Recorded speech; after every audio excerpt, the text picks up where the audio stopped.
Hey guys, welcome to Home Church Scotland. It's Testimony Tuesday and it's absolutely wonderful to be here with you once again.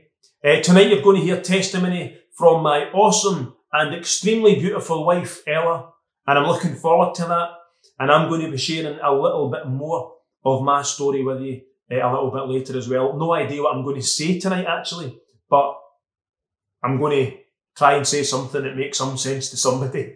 So we'll see how it goes. We're going to start, as always, with some worship. Before we do that, let's just pray together. God, we just thank you for being with us tonight, for this opportunity to meet together, to hear from you, to hear how you've impacted and changed lives, God. And I pray that you would continue to do that tonight. You'd continue to speak to people, to speak to our hearts, God, to draw us close to you.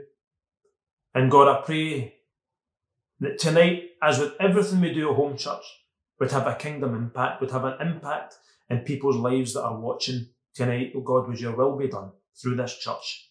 In Jesus' name, amen. Guys, let's worship together.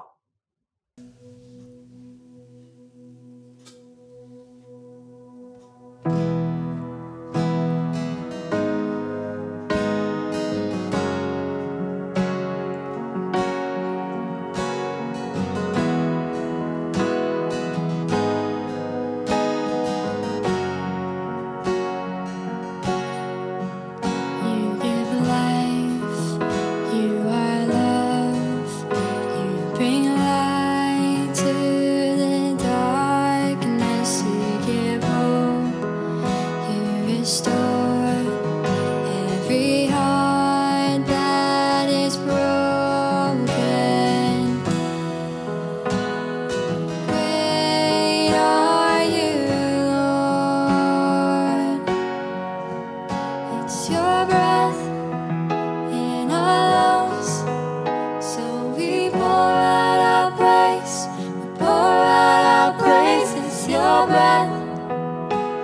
our lungs.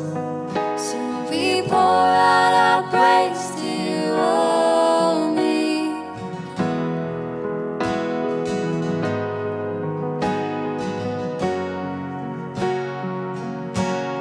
You give life, you are love, you bring light to the darkness, you give hope, you restore every heart that is broken. Great are you, Lord. It's your breath in our lungs, so we pour out our praise, pour out our praise. It's your breath in our lungs, so we pour out our praise to you only. It's your breath in our lungs, so we pour out our praise, we pour out our praise. It's your breath in our lungs, so we pour out our praise to you only.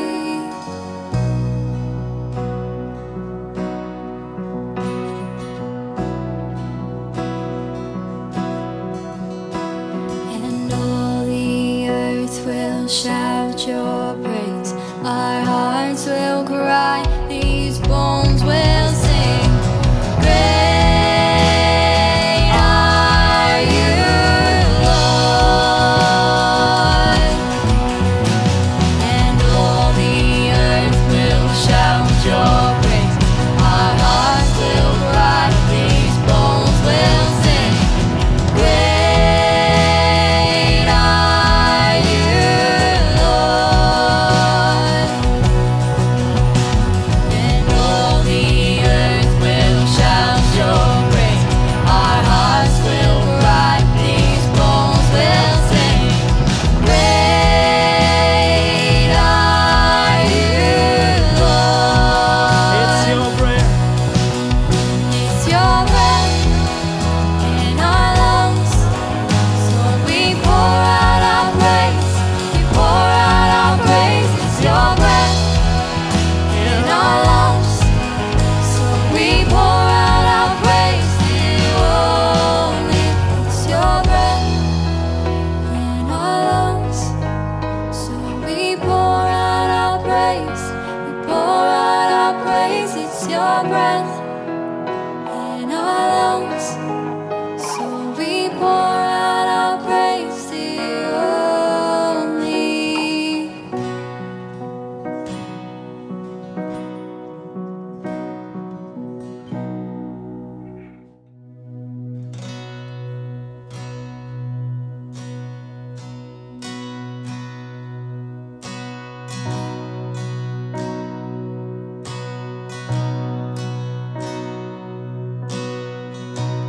Your grace is enough, more than I need. At your word I will believe. I wait for you, draw near again. Let your spirit make me new, and I will fall at your feet. I will fall at your feet, and I will worship you here.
is our God. Lifted on high from death to life, forever our God is glorified. Servant and King, rescued the world. This is our God. Lifted on high from death to life, forever our God is glorified. Servant and King, rescued the world. This is our God.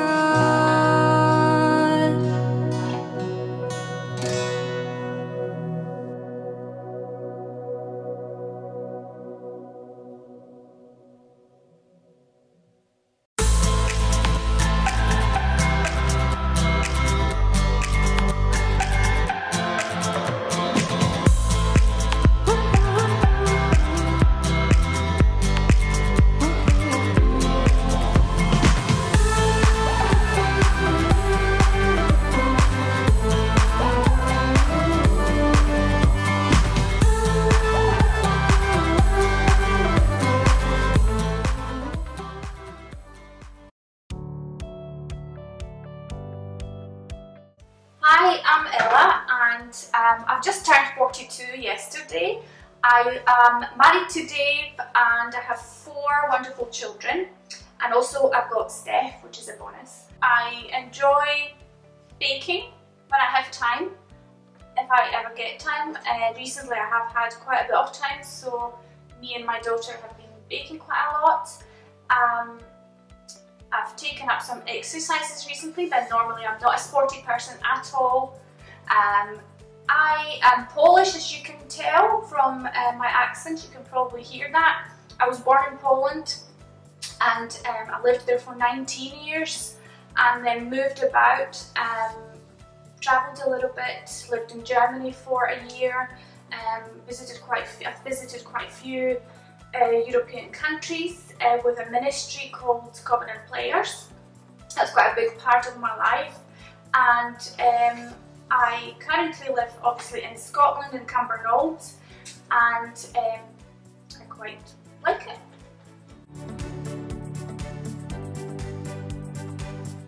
So the first time I have heard about Jesus was, well, I was brought up as a Catholic, so I've heard the name Jesus. Is obviously that's part of the religion, but I thought of Jesus as someone who was on the cross and dead, really. I never got to the part of Jesus coming back to life and being the saviour until when I was about 16. I started asking questions, I started thinking about life and thinking there must be more to life than this. Looking at my parents, my friends, I just didn't think drinking and partying was the way I wanted to go and end up the way maybe my parents ended up, in kind of okay marriage but not too happy. So I started asking questions, and at that time I met some Christians and invited me over to a youth group, and there I saw something that I've never seen before in people.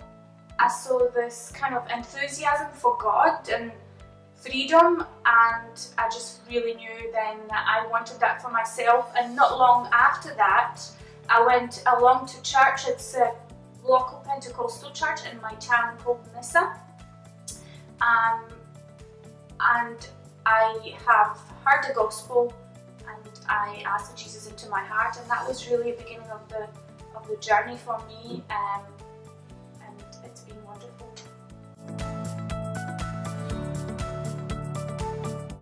So I feel if I didn't have my faith during the lockdown, I would have been so much more stressed out.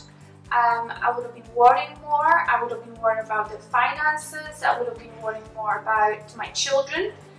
Don't take me wrong, of course I do think about these things, and of course they do impact me, but I definitely couldn't go through it without sleepless nights and panicking and feeling anxious. So having faith is really been amazing, because you just have that sense of peace and reassurance in your life. No matter what happens, you know God is there beside you. And we have had some really bad experiences in our married life, like the fire that Dave has been sharing about, which was so much more dramatic for myself. But even then, faith got me through it. I just knew God was in it and was going to work things out at the end. So I find this, when I think back on it, in this current situation, I just know that I will be okay, my family will be okay, and just keep praying and hoping for the best result at the end.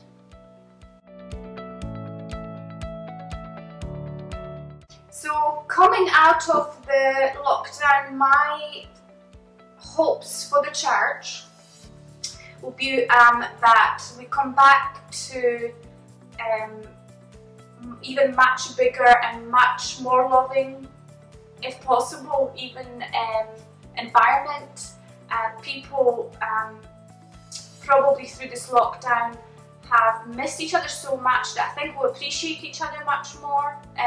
Not that we haven't before. I think we've got a great church where people are loving and kind. We have great plans to enlarge our building, and hopefully when we come back it will be finished or partially finished, and we can enjoy the extra space, and we can welcome many new people into our church. For family, family life, I think through this lockdown I realised that we could do with more time with our children, and probably just being more creative and doing things together. So probably keep that in mind. My hope will be that we'll plan that into our schedules, into our busy lives. So hope for my life after lockdown, probably to take things a bit easier, slower, appreciate things, appreciate people, and not that I wasn't before, but I think you get a new light on things, new perspective. So yeah, just enjoy every minute that I've got. That's my hope.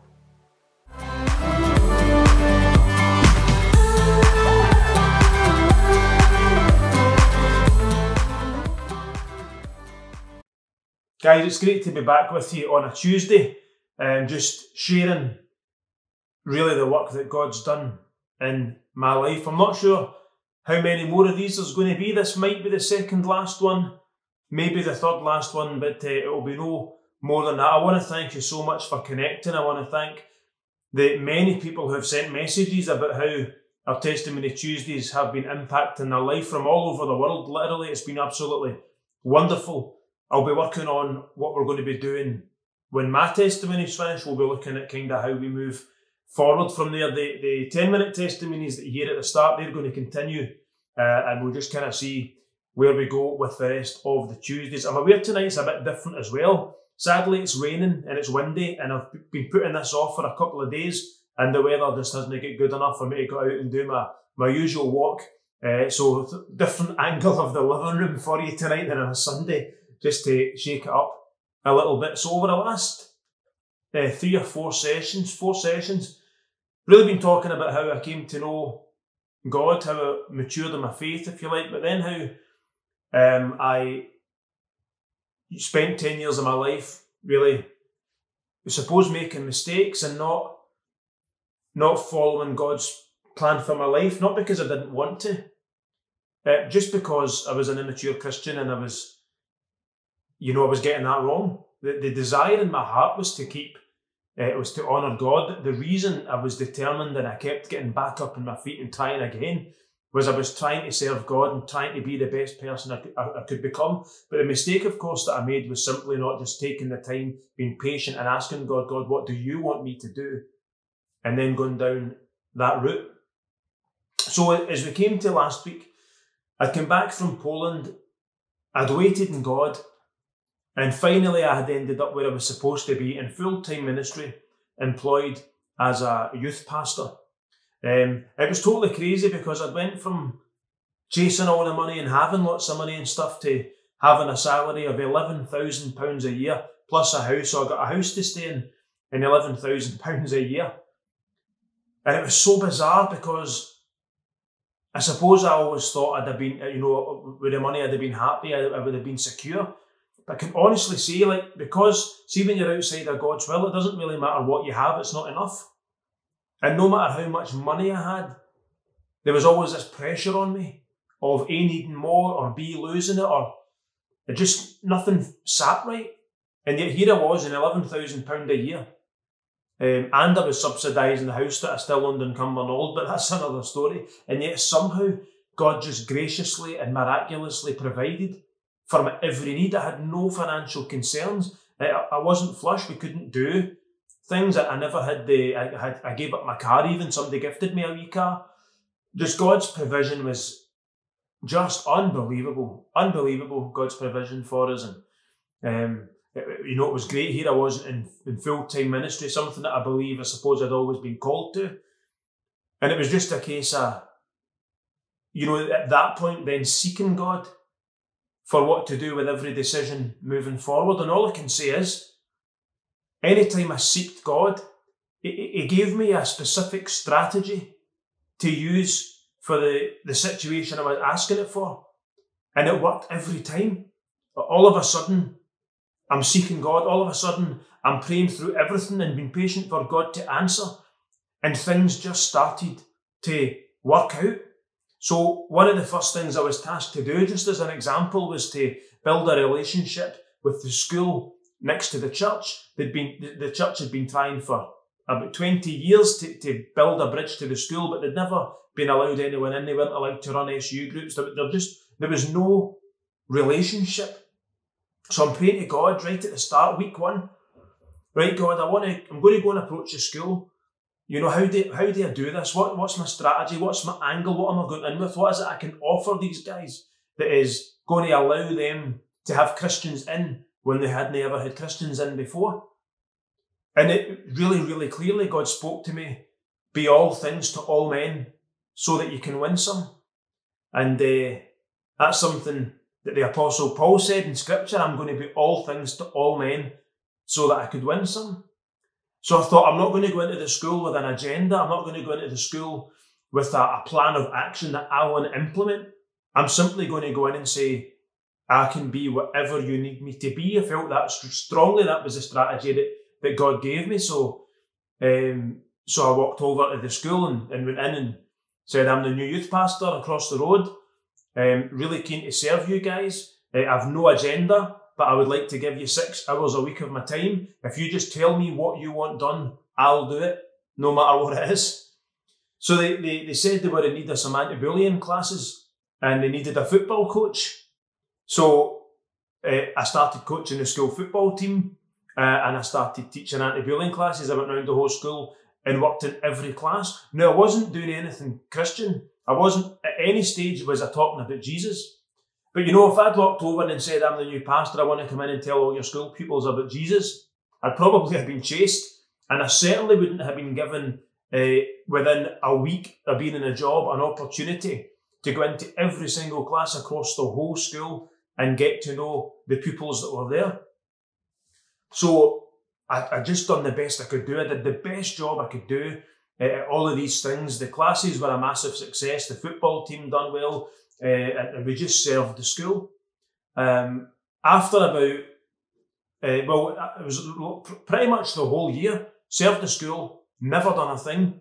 And then I got a phone call from the head teacher at the end of term saying, David, we'd really like it if you'd come to the end of term assembly and just pray for our staff and our kids. And that was the first time really I got to go in and do the God slot, if you like. And from there on, I was taking assemblies. I was leading a scripture union group within the school, and the Christian influence of the school just drastically increased. God gave me strategy, and the strategy worked out. The church had been running a club for many, many years, but it struggled to get any involvement from the parents, struggled to ever get any of the parents of those kids ever into the church. So again, I'm praying to God, God give me a strategy. Strategy was simple. Just write a play and put on a play and use all the kids in your group in your play. Now, it sounds really simple, right? But honestly, it's something I prayed about, and so we did it. We put on this little play. I'm not even telling you it was good, but I tell you what, every single parent and their grands and their aunts and everyone came, and the church was full of the parents of these kids for the first time. And it just happened with everything that I asked God to do, everything that I asked God, He spoke to me about, He blessed it, and He led things to be successful.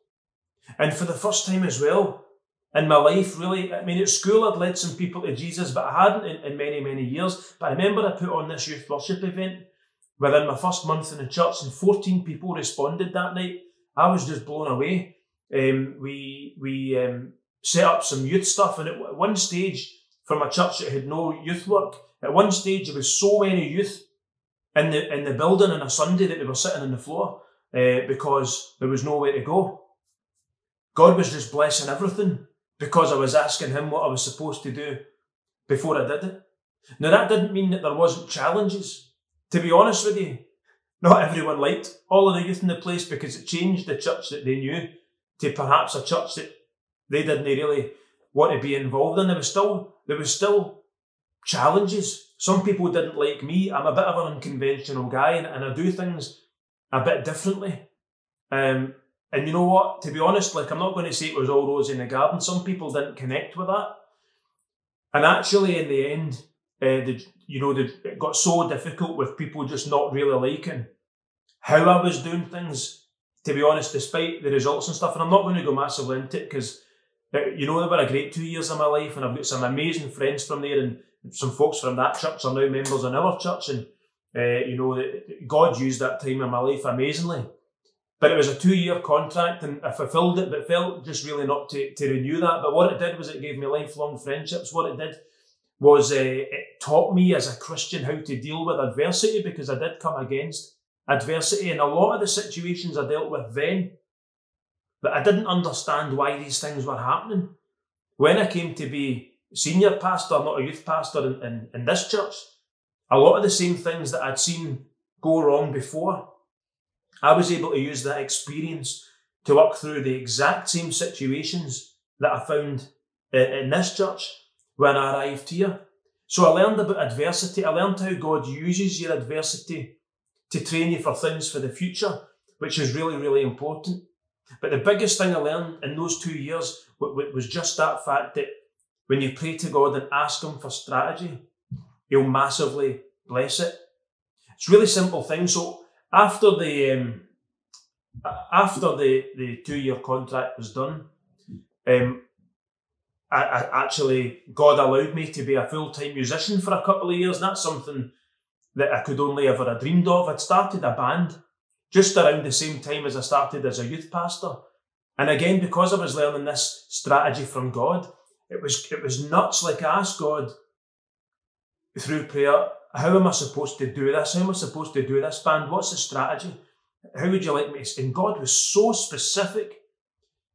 We weren't to play a gig for an entire year so that we could record an album first. And then we were to spend a year doing 1 gig per month, and that was it. It was clear as day. So for the 2 years that I was part of for the first 2 years of the band, that's what we did. Actually, the first year of the band was the year before I was a pastor, and then it was 1 gig a month while I was a youth pastor, and then things started to increase from there. And what that strategy meant was when we played our first gig, and I would never even have thought of this, but when we played our first gig, we had an album ready, and things kind of falling into place. And I knew you always had to honour God with everything as well. So, for example, I got an interview from a radio station about that first album, and they said, like the music, but your songs are too Christian, they're too overtly Christian, you're talking about Jesus too much. You might notice something that I do, you're talking about Jesus too much, and if you don't talk about Jesus a little bit less, you're not really going to get anywhere. And I said to the guy, I totally disagree with you. I said, I've got a message to put out, I make no apology for talking about Jesus. That interview's still available online if you want to hear it. I said, in fact, the fact that we are so blatant about our love for Jesus, the fact that we are so in your face with the gospel is the very reason that this band's going to go and take this gospel all over the world.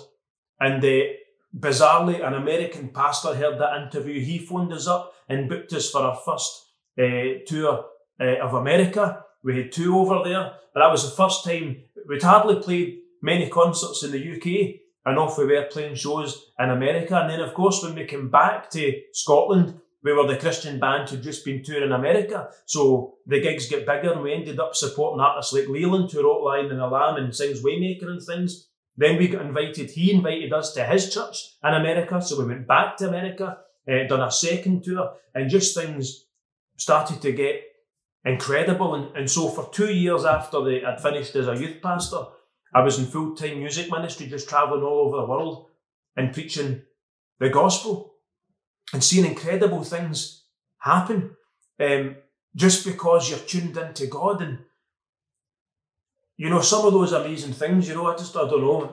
By the way, and I've no idea what I'm saying tonight. I've been struggling with this week, so I'm just kind of opening my mouth and letting my belly rumble, but I'm hoping some of it blesses some people. Some of the greatest things we did were some of the smallest things that we did. We had some amazing we've played to thousands of people, and I've loved that. We've played in different countries and things, but some of the best things we did were some of the smallest things that we did. I think that's an important lesson for Christians as well. We need to be where God has asked us to be. I've kind of said this, you know, but rather than having our own plans and wanting to do things our way all the time. So obviously in a band, like, I love being in front of thousands of people and doing the shows and things, but the 2 best experiences I can remember of all the years that we spent doing the band stuff was, one was in the Lake District. We'd get asked, there'd been a couple of small churches full of old people had clubbed together money to hire our band to go down and do an outreach. And they promoted it in the schools. Actually, they got us a chance to go into some schools during the day to promote the show and things like that. So we did the concert, and about 40 kids turned up. That was it. And there was about 60 old people from the churches on their 70s and 80s come in. So it was crazy, because all the old folks sat at the back of the hall, 60 of them, and they're all sitting with their hands in their ears. And at the front, we've got these 40 high school students. But I tell you what, like, we put on a show for those 40 students the same as we'd have done if there was 4,000 people there. And they loved it, and it was a crazy show. And, you know, I preached the gospel at the end of it. And for the first time ever, you know, I felt, you know, I started talking about, and I don't do this a lot, but about how God had, I felt it in my heart that there was people there who were struggling with self-harm, and God wanted them to respond and you know, and give that up. And I asked them to put their hand up if they wanted to respond to Jesus, and every kid in the room put their hand up.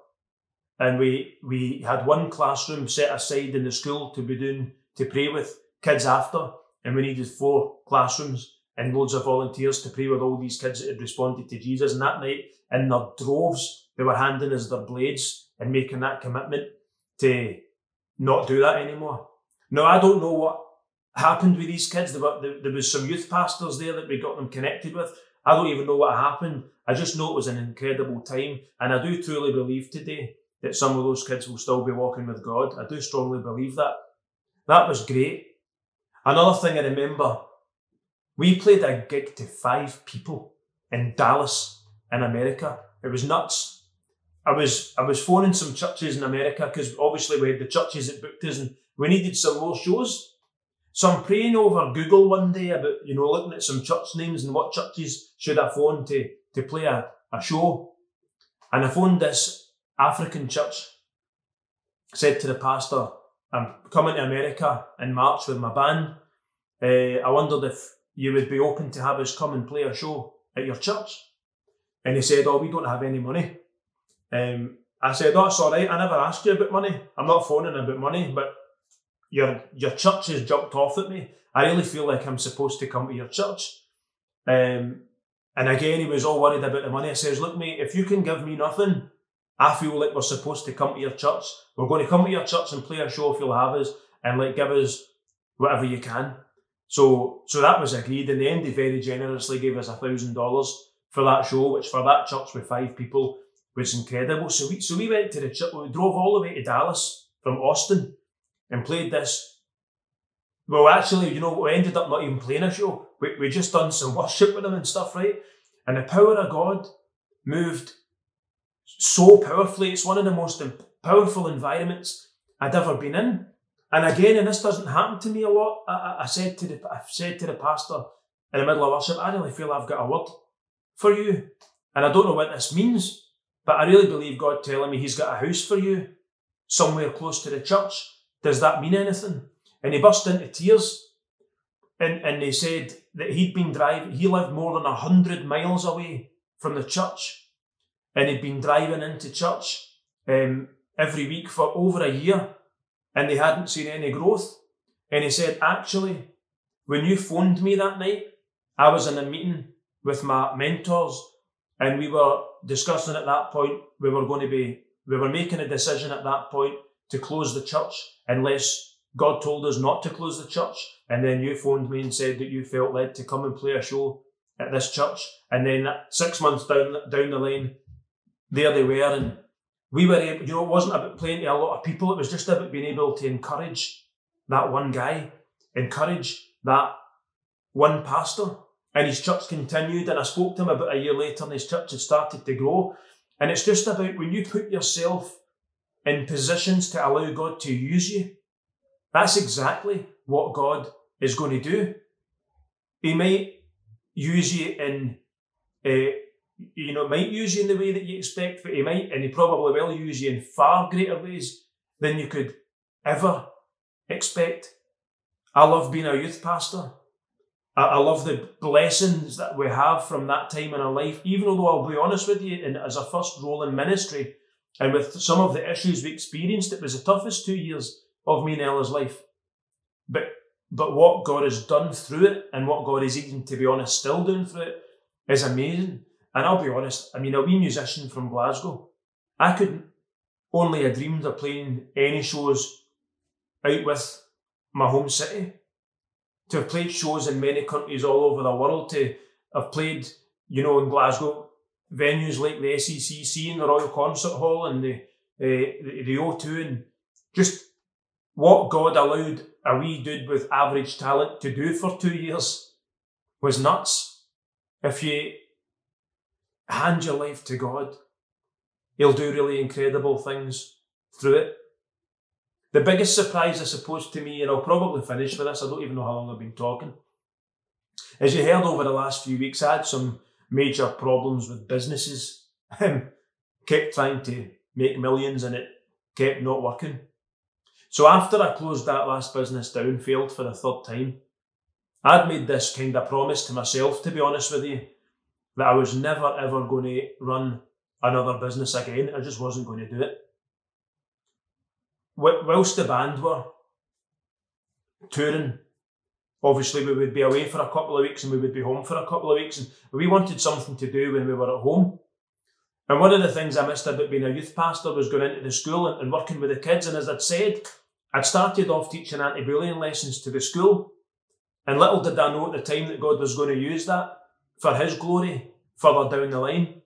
So I wrote some songs about anti-bullying. We called the programme Royal Rockstars, based on our band Royal Foundlings. And we went into a couple of schools and taught the kids these songs and recorded a CD, and the kids put on a rock concert for their parents. And it got so popular that these teachers were telling other schools about us and telling other schools. And before we know it, I'm having to employ staff because we're so busy with all the schools coming on to work with us with our programme. And a wee guy that had made a promise to himself and to God that I would never ever run another business again. Here, after 2 years of touring full time, felt God very clearly telling me I was to give up the touring and I was to focus on this ministry. Now, it wasn't a Christian ministry. We started off as a Christian ministry, but we ended up being banned from schools because the secular society had caused problems for us. So we rewrote the programme, called it Rookie Rockstars. No longer you know, talking about God, but still talking about really the fruits of the Spirit was the stuff we were teaching in the songs. And I'll be honest with you, a lot of Christians were against me. A lot of people talking nonsense about me, saying that I took the gospel out of my programme and that I'd let God down and I'd let the church down. I came under a lot of attack, but I was convinced that God told me that's what I was to do. And that's something that's really important for us as Christians. I've said it before during these testimonies. If God tells you to do something, it doesn't matter what anybody says, and it doesn't matter what anybody thinks. You honour God, you give glory to God, and He will make your path straight, and He'll do incredible things through it. So we went back into schools as rookie rock stars, despite people telling us it was a bad idea. I should also say, like when I said I was going to write these songs, Royal Rockstars, everybody, every teacher I knew, every person I knew said, that will never work, you will never get into schools, it's not going to happen. But God, if God says it's going to happen, it's going to happen. So within a year, I don't know quite how quick it was, but within a year, certainly, we never finished the 1 year's lease we had before we needed a bigger building. So it must have took about 9 months. And we were doing 6 schools every single week. Thousands of kids every single week. And we had about 10 staff at this point in time, and we needed a bigger office.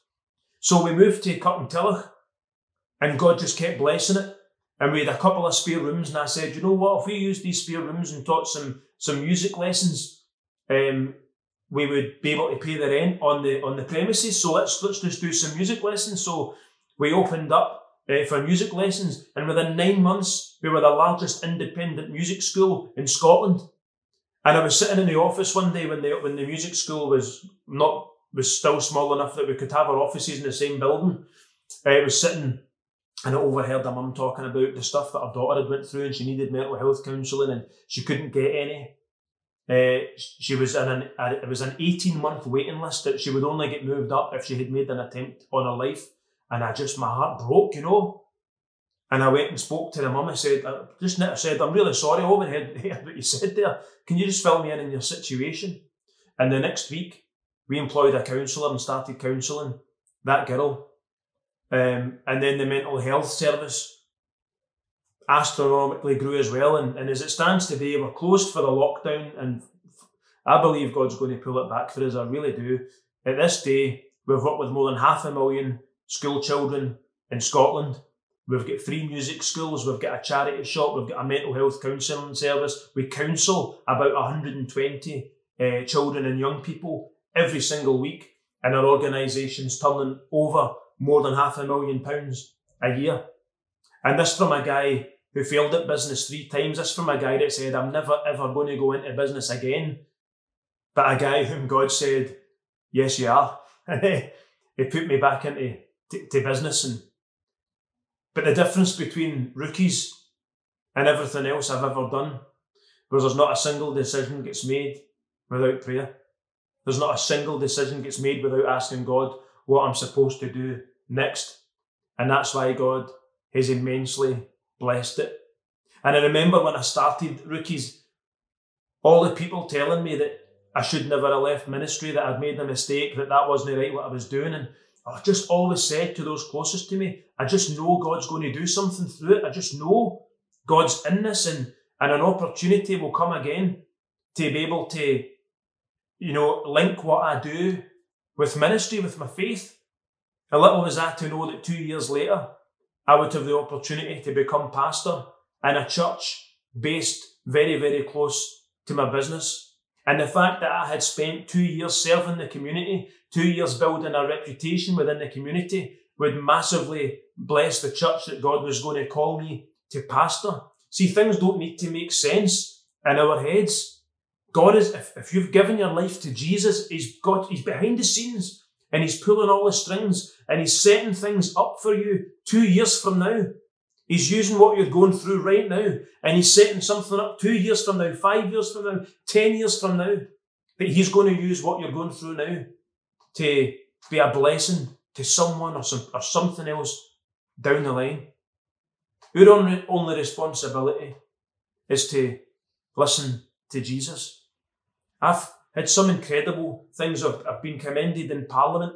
I raised £18,000 in one night for the charity. I say, the growth in rookies has been crazy. The growth in our church has been crazy. I went from 10 years of my life where people used to say to me all the time, Dave, if you didn't have bad luck, you'd have no luck at all. Now, I don't believe in luck, by the way, but that's what people used to say. I was known as the unlucky guy. I was known as the guy that was determined and kept trying, but kept falling flat on his face. And now, I've heard so many folks say anything you touch turns to gold. And it's nothing to do with me, because I've already proven that based on my skill set, ain't nothing going to happen. But even a broken guy that keeps failing, when you give what you have to God, God does incredible things with it, amazing things with it. And I believe that whatever I touch will turn to gold, because I believe that when I touch something, it's God that's touching that person. I believe that God is working through me in everything that I do, because I'm taking the time to listen to Him. I'm taking the time to put into practice the things that He's telling me to put into practice. And when God speaks, there is nothing that is going to stand against it. So I'm going to leave you with that today. I don't know where you're at in your life. I don't know what you're struggling with. I don't know what you're failing with. I just want to tell you, if you give what you have got to God, if you take time to pray to Him, if you listen to Him, if you follow Him, if you honour Him, your life is going to be hugely successful. And I'm not talking about money and cars. I said this on Sunday. When I was a youth pastor, I went through some horrific situations, but I was leading people to Jesus. I was blessed. I was still walking in the path and being trained and moulded and sculpted by God. That's what I'm talking about when I talk about success. Souls saved for Jesus. Contentment in your life despite the storm that you're going through. God can do amazing things with your life. And I'm going to be brave tonight. I believe there's someone watching this tonight that's called into ministry, but you've not stepped out the boat yet. I believe there's people listening and you know that there is a call in your life to leave the situation that you're in and move to a new situation. And for whatever reason you haven't done that, I'm going to encourage you to do that tonight. And for all Christians watching, for all non-Christians watching, if you don't know what it's like to have Jesus direct your path, have Jesus carry you through situations, and you want to have Jesus in your life, come into your life right now and change it, I'm going to ask you to respond as well. So if you're not a Christian and you need Jesus, if you are a Christian and you know tonight that God is calling you to leave the situation you're in and move to a new situation, I'd love to pray with you. We're going to meet together in Zoom after this call. The details will be there. But also send me a message on our Home Church Scotland page on Facebook, or send me an email, dave@homechurch.scot, and I'm going to be in touch with you. We'll video call you and we'll pray with you. We'll pray into that situation that God's calling you into. It's time to step out the boat for some people. It's time to step into that new life, that new calling that God has got in your life, or maybe even a calling He's had in your life for years, and for whatever reason it hasn't happened yet. I believe now is the time. Let me pray. God, I just thank you for giving me this opportunity to speak tonight. I have no idea if what I've said has made any sense whatsoever. But God, I thank you that you are powerful. I thank you that you are loving, and I thank you that you can speak through us, even through our weakness. And God, I believe you've been speaking to people tonight. And I trust that even maybe one sentence I've shared, something I've shared, has blessed someone tonight. God, if it has, I just pray that you would give them the courage to respond. And I pray, God, that everyone watching this would get to know what I know, that life with Jesus makes sense and life without you doesn't. Bless people that are watching this right now, I pray. Amen. So guys, I'm going to head over to Zoom. We're going to finish with a final song. Again, if you want to respond tonight to accept Jesus, if you want prayer because you want to start moving into a more, specific area of your life where you want to be doing some ministry, intentional, then I want you to get in touch with me. Dave@homechurch.scot. I'll be in touch with you later on. I'll be on Zoom after this worship song. The details will be on screen throughout, and I look forward to hanging out with you guys again on Sunday morning. Bless you guys.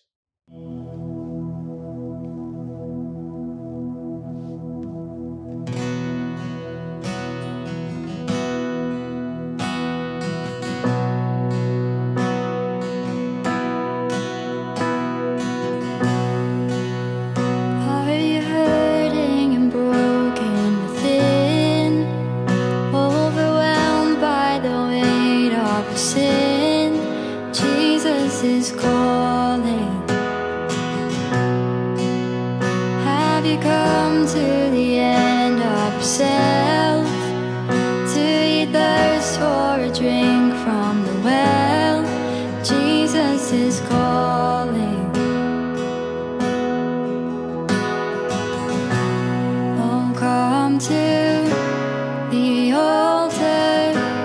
The Father's arms are open wide. Forgiveness was born.